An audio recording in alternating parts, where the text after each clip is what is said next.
Hi, welcome back to my channel, I'm TV. Gumagawa nga po ako ng tutorial tungkol sa iba't ibang uri ng natural halamang gamot.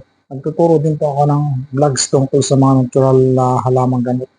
Kung bago lang po kayo dito sa channel ko, pwede bang pakisubscribe, pakilikes po ng simbolong ganyan.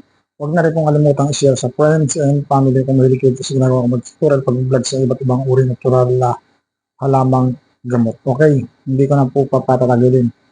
Ang tips turo ko po ngayon, yung kapag yung tao ay nalipasan ng gutom mo, siya ay hindi kumakain araw-araw. Ito po yung mga nararamdaman ng taong hindi kumakain araw-araw ng wasto or once, isang beses lang sa isang araw o minsan hindi pa.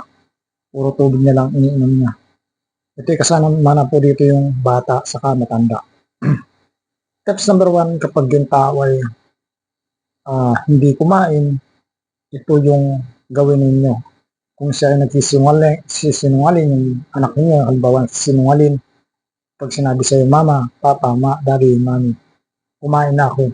Or yung kasama mo sa bahay na nagsisinungaling sa inyo na kumain na siya, pero hindi pa siya nakakain sa true talaga.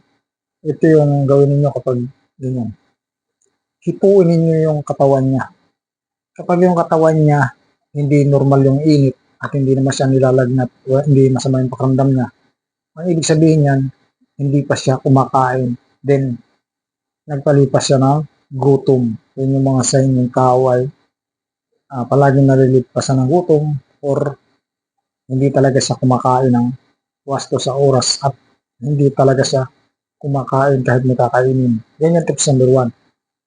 Tips number 2, sign ng mga tao hindi kumakain, yung lumalabo yung mata. Okay, kapag yung tao ay hindi kumakain araw-araw at palagi nalilipasan ng gutom, yan ay lumalabo yung mata. Subukan ninyo, pabasahin ninyo ng yung normal na kumain siya, tapos din kinabukasan, pabasahin mo na kung gaano kalayo, gaano kalaking litra, pabasahin mo. Malalaman mo na yung tao ay nalimpasan niya ng gutom or hindi pa siya kumakain or hindi talaga siya kumakain everyday. Yan.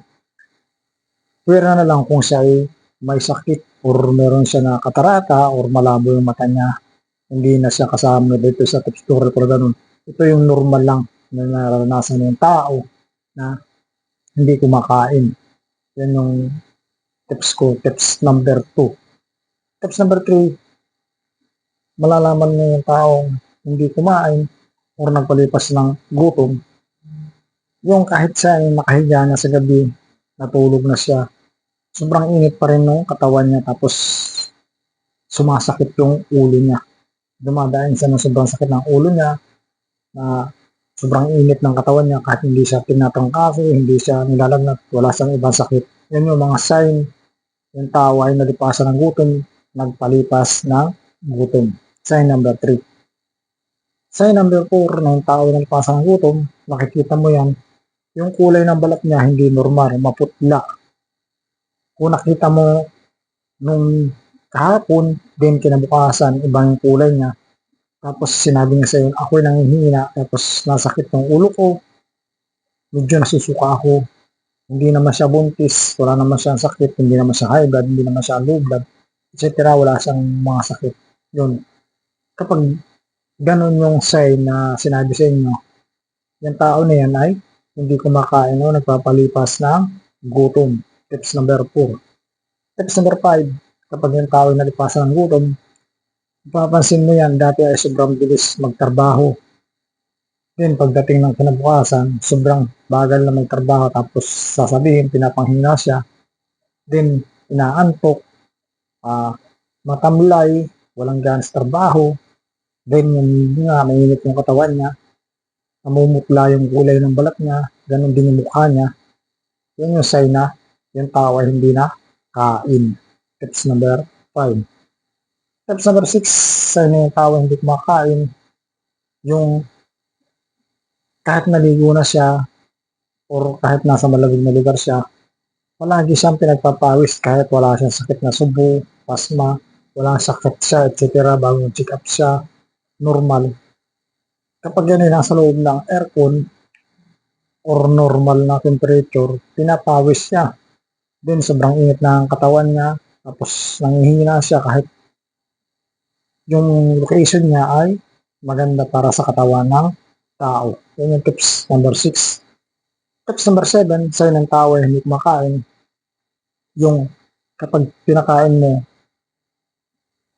kumikilig yung katawan niya. Tapos din, saglit na yung kinain. For example, nakasabay mo siya sa pagkain. Example ko sa inyo, puro yung anak mo. Hinahinan mo ng pagkain kahapon ng mga 10 kutsarang kanin, din ng ulam, masarap. Ay natapos niya ng 1 minuto or 2 minuto. Then kinabukasan, hinahinan mo siya ng pagkain, wala pang kalahating minuto, ubos na yung pagkain, tapos kumikilig-kilig yung kamay niya, yung mga ganyan-ganyan sa kutsara or yung anong dala niya, pinggan. Ibig sabihin yan, gutom na gutom siya, nalipasan ng gutom or napapasma, nahalip. Yan. Yan yung tips number 7 na yung tao ay sign na hindi siya kumakain. Okay? Sana po ay nakatulong ako sa mga tao or nagsisinungaling.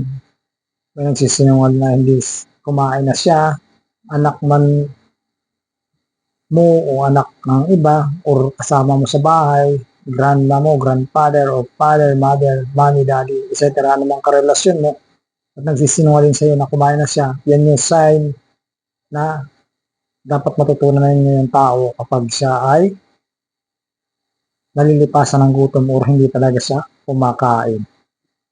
Okay, sana po nakatulong ko sa mga tao na nag-search ng video na ito na mga sign na yung tao ay hindi kumakain, talagang kahit may kakainin, hindi talaga siya kumakain at ayaw niyang kumain.